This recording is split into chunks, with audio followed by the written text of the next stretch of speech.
இறை தூதர் நபிகள் நாயகம் ஹிஜ்ரத் செய்த பாதையை வரலாற்று நினைவு சின்னமாக மாற்றிய சவுதி. சுமார் 305 கிலோமீட்டர் தூரம் நடந்தே செல்ல சுற்றுலா பயணிகளுக்கு அனுமதி. புதிய பிரம்மாண்ட திட்டம் உருவாக்கம். இறை தூதர் நபிகள் நாயகம் மக்காவிலிருந்து மதினாவிற்கு ஹிஜ்ரத் செய்த பாதையை வரலாற்று நினைவிடமாக மாற்றும் வகையில் இறை தூதரின் வழித்தடம் என்ற புதிய திட்டத்தை சவுதி அரேபியா உருவாக்கி வருகின்றது.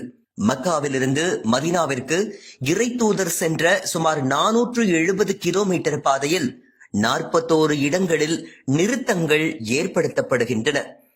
உகத் மலைப்பகுதியில் இந்த திட்டத்தை இளவரசர் சல்மான் பின் சுல்தான் தொடங்கி வைத்தார். இந்த புதிய திட்டத்தின்படி அந்த குறிப்பிட்ட பாதையில் செல்ல விரும்புபவர்கள் சுமார் 305 கிலோமீட்டர் தூரம் நடந்தே பயணிக்கலாம். செல்லும் வழிகளில் 41 இடங்களில் வரலாற்று நினைவிடங்கள் இருக்கும். அந்த இடங்கள் நபிகளார் அமர்ந்த ஓய்வெடுத்த இடங்களாக இருக்கும் என்றும் தெரிகின்றது.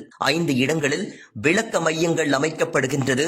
அங்கு வழித்தடம் பற்றிய முக்கிய கூடுதல் விவரங்கள் பயணிகளுக்கு விளக்கப்படும். ஹிஜ்ரத் தொடர்பான விவரங்களை காட்சி படங்களாக தெரிந்து கொள்ளும் வகையில் அருங்காட்சியகம் அந்த பாதையில் அமைக்கப்படுகின்றது. செல்லும் பாதைகளில் கடைகள், உணவு விடுதிகள் அமைக்கப்படுகின்றன.